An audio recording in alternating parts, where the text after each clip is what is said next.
అయితే పాలు తాగే దూరం తోలమన్నాం. నా ఫోన్లో ఏమన్నాడు, పాలు తాగుతుంది సార్ అన్నాడు. తీరా చూస్తే గడ్డి తింటుంది సార్ అన్నాడు.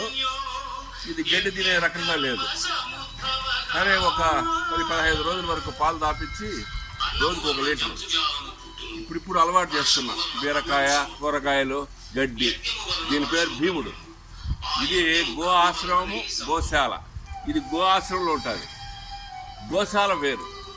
ఇక్కడ ఒరిస్సా అతను బేలు అనే అతను మెయింటైన్ చేస్తాడు, మేనేజర్. ఇది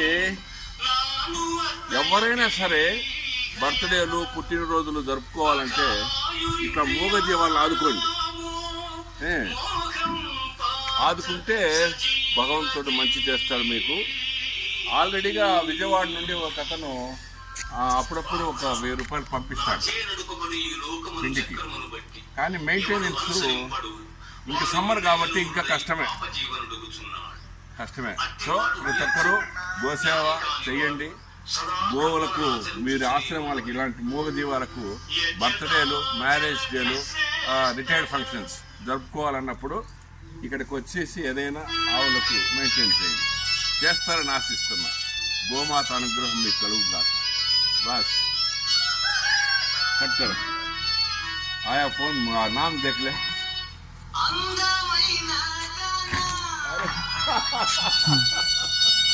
मेरा भी रख ले, वो सेल्फी भी डालेगा. सब निकल. ये गौशाला है, वो गो आश्रम है.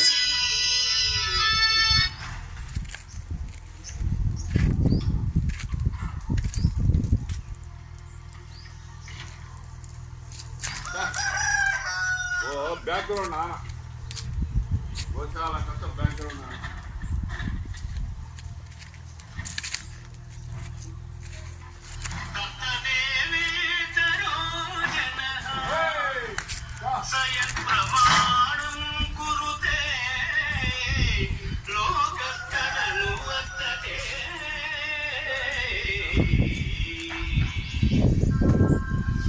ఉత్తములైన వారు దేనిని ఆచరింతురు, దానిని ఇతరులను ఆచరింతురు.